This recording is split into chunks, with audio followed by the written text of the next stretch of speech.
Two new earthquakes have hit southern Turkey's Hatay province, reigniting the horrors millions felt on February 6, when a pair of quakes killed more than 41,000 people.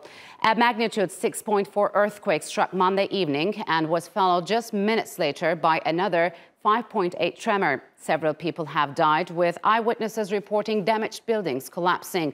Just a few dozen kilometers away in Syria, the situation was also grim, with monitoring groups saying several hundred had been injured. Having already suffered more than a decade of war, large parts of northern Syria saw renewed destruction with the February 6 earthquakes. The twin tremors, centered in Kahramanmaras, struck just 100 kilometers from the Syrian border. More than 1,000 buildings in Jindris and the Afrin region were destroyed. In the immediate aftermath, aid supplies fell dangerously short as international assistance found it hard to enter Syria's last opposition stronghold. What impact will this month's quakes have on the country's ongoing conflict, and has the quake created an opening for the opposition and the regime?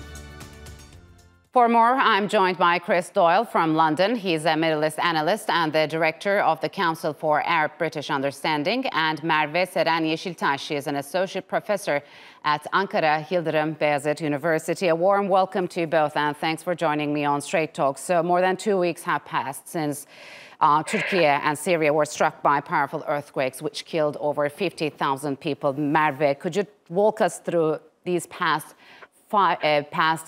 days, and what's the situation like in the region?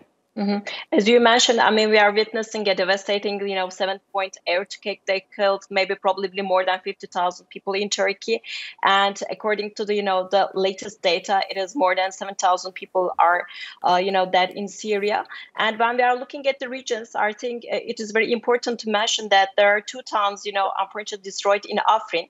And Afrin is the territory that is, controlled by the Turkiye-backed, Syrian National Army. And also two towns in Idlib are also destroyed, and that as in the northern part of M4, there are Turkey's observation points are located, and the SNA and HTS are controlling the region. And the other devastation happened in the northwestern part of the Latvia, and as we know, there are the region forces there, and then also a small amount of the northern Aleppo, where the region forces are located, and the small amount of Hama, again the region forces are located, were damaged by the earthquake. But the thing is that when we are talking about the situation in Syria, of course we are concentrating on the human security and the safety measures, but on the other side we should analyze the earthquakes, political, military, economic, yes. Commercial, diplomatic, technological, psychological, social, and even the intelligence dimensions with an interdisciplinary and multidisciplinary manner. We will talk about those angles as well. But Chris, could you give us a sense of what has happened in Syria, and how have authorities dealt with the aftermath? Well, in Syria, you're dealing with a crisis on top of a crisis on top of a crisis. And right now, with another earthquake yesterday, 6.4, the overwhelming atmosphere is one of complete fear. This is a people who up to now have been feeling bombs coming from the sky are now fearing quakes from the ground, that they don't know which buildings are safe, which are not, that for so long they've been told to stay inside of their buildings because of the pandemic, and now they fear to go inside them. So the fact that tremors are still going, that the risk of earthquakes is still very much there, is something on all their minds. So that climate of fear, trauma, is perhaps something that the coverage really hasn't brought out as yet. Of course, the massive amount of destruction, it's hard to disentangle sometimes the destruction that was caused by the conflict, by the war that lasted since 2011, and of course, the earthquake destruction. But you have to remember that within Syria, and let's just take the northwest of Syria, out of the 4.5 million people, 4.1 million yes. were acute need pre the earthquakes. Yes. So, Syrians are wondering and ask, what more is going to happen to us? We've had everything thrown at us. We've had the regime. We have extremists. We've had these earthquakes. We've had COVID. What else? And I think, that psychological element is something that is extraordinary. I think there's also a feeling of great abandonment that Turkey, obviously, as a sophisticated, world power, an economy, is able to an extent to try to help the people who have suffered. But there are no proper authorities in the north of Syria, and even in the regime-controlled areas, around Aleppo. I mean, the regime is hardly a bastion of good governance and so forth. So it really is, for Syrians, a question of, when is this going to end? How long we're going to take to recover from all of this? Is it 25 years, 50 years?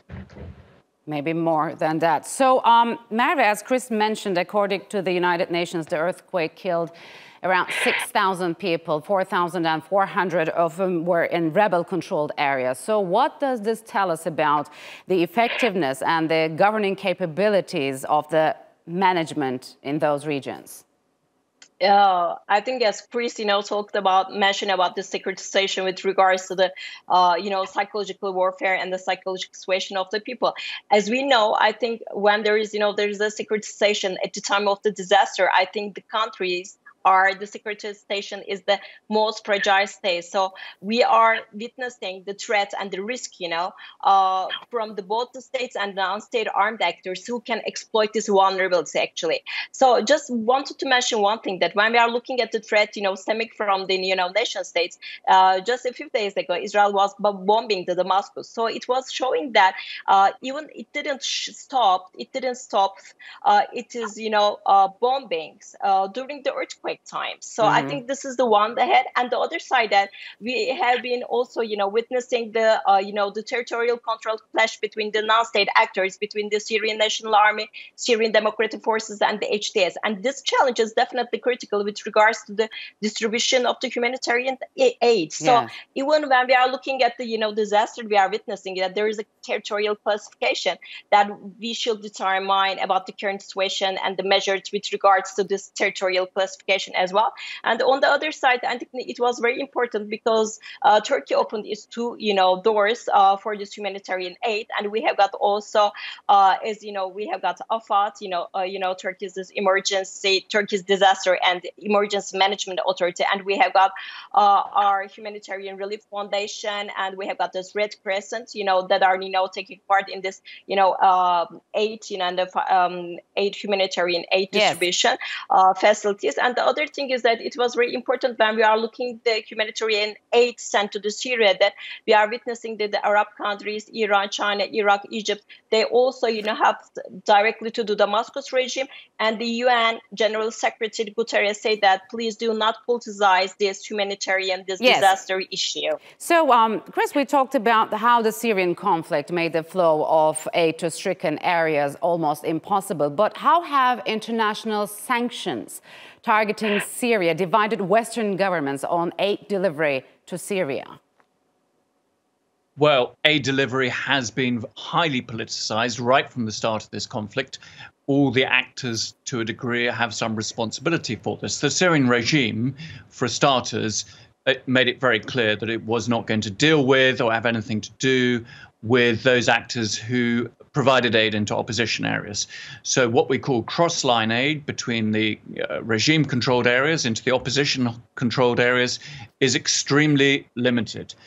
But also the regime has been able to manipulate international aid, that it has been seen as taking aid for itself. It directs aid towards its own supporters, its own cronies, and also charges the exchange rate at an official rate, which is way below the actual rate within the street. So actually aid is the biggest source of hard currency income, along with Captagon, the drug, that the Syrian regime has. Now, the outside powers, of course, are bickering, particularly Russia, that of course supports the Syrian regime, over cross-border aid. And as you know, only one border crossing was able to be opened for the UN at Bab al-Hawa into the northwest. Way insufficient. But I think that we have to be critical of the international community here, because for too long, they have ignored Syria. Syria has been like a black box. You don't go there because it's now become so tough, so difficult, and you'll leave the problem to fester. But of course, if you do leave the problem to fester, the situation doesn't get better, it gets much worse. Yes. What we've seen, and sanctions is a part of this, is that actually Syria has been dealt with in recent years as if it's an earthquake zone anyhow. It's emergency only. There is no development component to this. So you get the food aid, you get the hygiene kits, but you can't get a school window repaired. Yes. And that's deeply problematic. You cannot keep a population on emergency aid relief. It's not sustainable.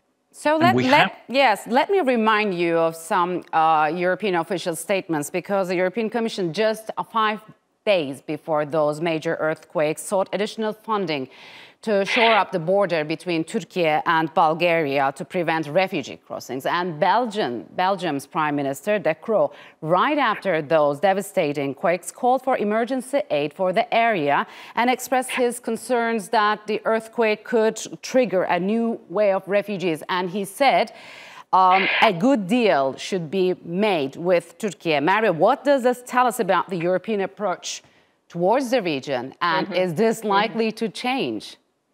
You know that Turkey has been disappointed so many times because of the promises that were done by the European countries with regards to this refugee problems and also the humanitarian aids. And on the other side, I think it's very important that we are dismissing. I think Chris said a very good concept about like black boxes. Syria was a black box. Afghanistan is a black box. And when we are witnessing that there are so many black boxes in the region, in the Central Asia, in the Middle East. And the thing is that the European countries always criticizing about, sending this, additional budgets to these black box countries for their, humanitarian, needs. And I think it is very important when we are, expecting what is the role of the Russia now with regards to the situation, the earthquake in Syria. We see that this the Russia is dealing with Ukraine, and the European countries, they're all focused of this Russian-Ukrainian war. And yes, this is the case that they're almost, criticizing about this additional budget burdens in their country. So I'm not really expecting that huge, budget or, support for this Syria with regards to the earthquake. So, Chris, what will be the political ramification of this destruction in the region? And is the region likely to face a demographical change? The Syrian regime, of course, is busily attempting to normalize its relations with its neighbors Arab. I don't think it has any expectations of doing that with European states. But you see President Assad, even in the middle of, this earthquake disaster, is off in Oman on a state visit. And so I think that we're going to see that process of normalization.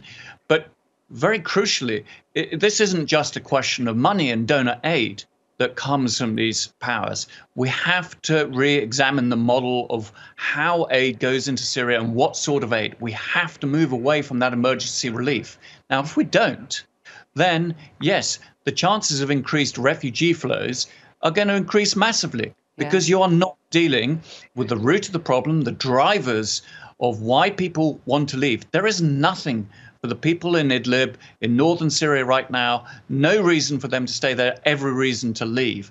So if you just give out food aid and parcels and you don't try to help rebuild the economy, help small businesses, people get up back onto their feet to have farms again, then you are actually just waiting for the next refugee. It's going to happen, the next massive refugee flow. And one way or another, they will find a way to go to other places. And it could be extremely dangerous, and we could see yet more people dying at the sea. We do not have a proper international policy towards Syria. Yes. And there's been an acute political failure, and it's ongoing. And what this earthquake has highlighted is just how devastating that is. All right. I'm sorry, I have to interrupt you, Chris, because we're out of time. Chris and Merve will have to leave it here. Thank you very much for joining me on Straight Talk.